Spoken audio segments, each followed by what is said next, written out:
Starting a New Career in Your 50s by Lisa Kemmerling. Many people come to a crossroads in their lives in their 50s and start to take a look at what's next.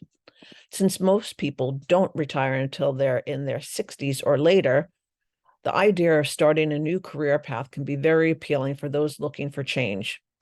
Albeit scary, sometimes stepping off the professional career path to venture into another industry is exactly what is needed to jumpstart your chosen passion. I had an amazing career in the medical field as a sales manager and then director of sales for a hospital. As someone well-versed in the business world and with 20 plus years of sales, figuring out how to start my own business was more of a challenge than I anticipated.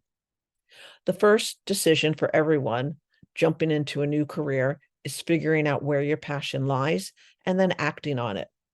Since early childhood, I've been passionate about anything to do with fashion, window shopping, reading fashion magazines, and dreaming of working in an industry that promotes creativity. Google became my friend. Research is the key to success, and having a plan of action is vitally important to implementing your ideas from start to finish. Meeting with entrepreneurs to find out what they did to get started in business ownership is another important way to learn about getting your ideas off the ground. After you've decided on a business, it's important to take the necessary steps to become legitimate. There are a few important components to starting a business. 1, meet with an attorney.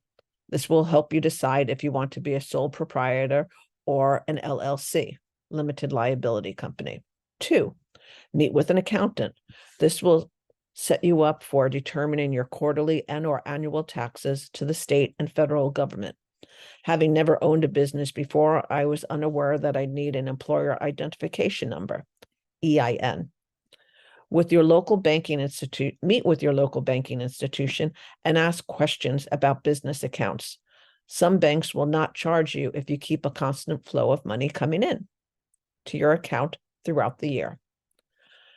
4, decide if you're going to hire employees or go solo for a period of time.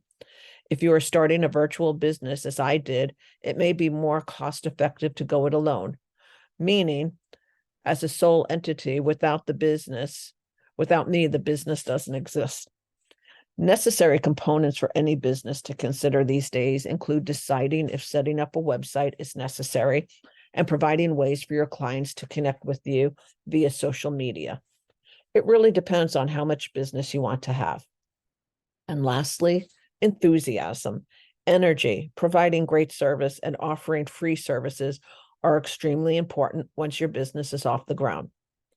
One of the best things about being a virtual business is that it's completely mobile, and you should decide to relocate, the business is online and therefore goes with you.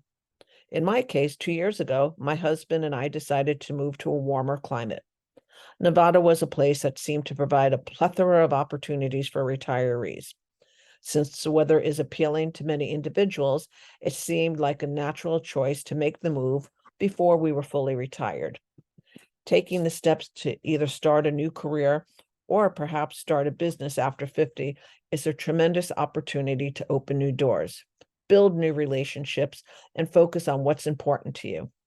Starting a business after 50 is not for everyone. It's a gamble and can be a massive time detractor if you don't want to take any risks. Learning to pivot every few years is a great way to stay relevant to your audience. I've started to look at other opportunities that will provide my business with exposure to a wider audience. One of those is connecting with individuals that are retired through the Vegas Voice. This is a magazine that focuses on individuals 50 years of age and above. Not only does the magazine sell advertisements, it features over 40 columnists writing about their specialties. Since my business is about fashion for individuals and I love to travel both domestically and internationally on an annual basis, I currently write about fashion and travel. I thank Compass and Clock for encouraging me to write an article about traveling in 2023 for the Fall/Winter 2022 magazine. That one article set in motion an opportunity with the Vegas Voice that I never thought possible. In closing, Don't let age be a deterrent for making a change in your life. You never know when a new door opens, even if another one is closing. One of my favorite books, Think and Grow Rich by Napoleon Hill, states, when defeat comes, accept it as a signal that your plans are not sound. Rebuild those plans and set sail once more toward coveted goal. Lisa Kemmerling is the owner of Clean Lines Fashion Consulting, helping individuals with their packing needs for travel, as well as finding current styles for both men and women. You can contact her at 920-518-4950.